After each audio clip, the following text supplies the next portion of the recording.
Dennis Nessler, Editor-in-Chief of Lodging Magazine. I'm here today with Chris Ropko, CEO of McNeill Investment Group. Chris, how you doing? I'm good, thanks. How are you? Good. How's the conference going for you? You know, it's good. These things are always a grind.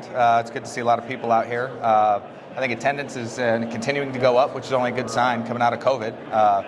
So yeah, sentiment's been interesting. Yeah. What would you say? What would your takeaway be in terms of attitude? Definitely better than last year. Last year I think there's a lot of doom and gloom. Rates are going up, and sort of we're in this kind of spiral. What do we do? Circular reference, if you will. But this year I think we're sort of in an interesting time.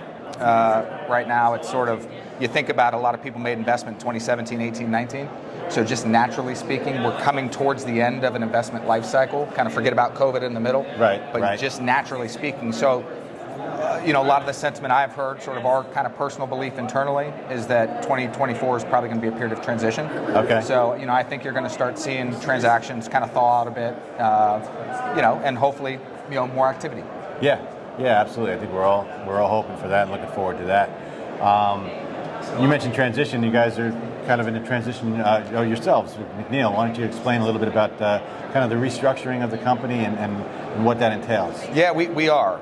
It's been a really interesting kind of 18 or so months for the organization. We've historically been long line owner operators, select service hotels, all premium branded stuff, and we've sort of migrated away from that really to just transition with the times.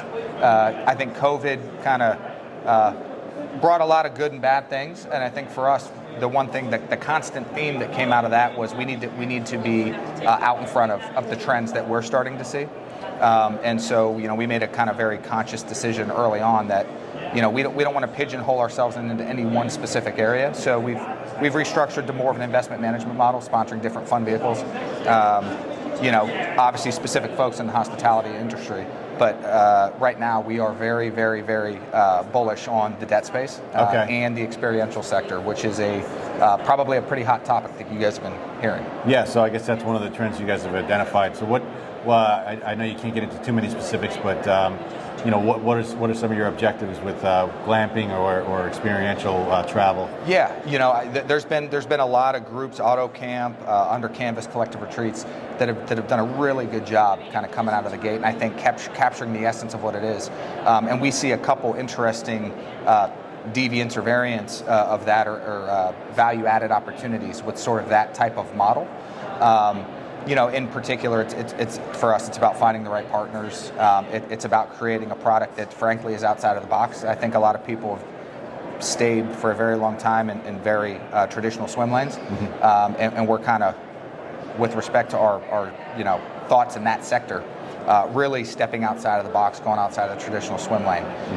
And so for us, it's kind of starting at the 5-star level and kind of working our way down to lower tier segments. But I think the very clear trend that we're seeing is that it's just that, it's a trend, it's not a fad. And there's a lot of staying power. And there's a lot of kind of desire and willingness and want to be out there and one with nature. And it's something we think, kind of in a weird way, our roots in the select service space and the operating space and the culture and the ethos that we have internally really lends itself well to kind of tapping into some of the areas that I think have been underserved within what we've seen kind of early on in that space. Plus, it's a very fragmented sector right now, so it's attractive for all those reasons. Yeah. What's been being at the helm of the company? What's that been like for you? Humbling. Yeah. Extremely humbling. I learned the other day about imposter syndrome. I'm kind of embarrassed to say that because it's apparently a pretty funny thing, but I had to raise my hand and say I am absolutely suffering from imposter syndrome, because one day I'm doing HR, the next day I'm doing a lot of administrative tasks, and the next day I'm the CIO, and the next day I'm the CEO, and the next day I'm the COO. So it's been a very humbling experience, but it's been a lot of fun.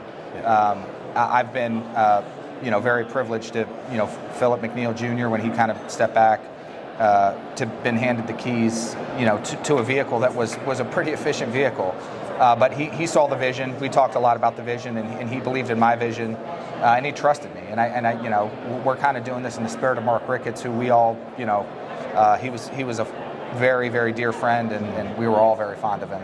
Yeah. But there's a lot of things he taught me in my career, because I really looked up to that guy quite a bit. And so a lot of the things he instilled in me, I'm excited to be able to kind of push that forward. Might not be in a traditional way, but I think that's what makes it even more fun. Yeah, great. Chris, thanks so much for your time today, and enjoy the rest of your conference. Thank you. Appreciate it.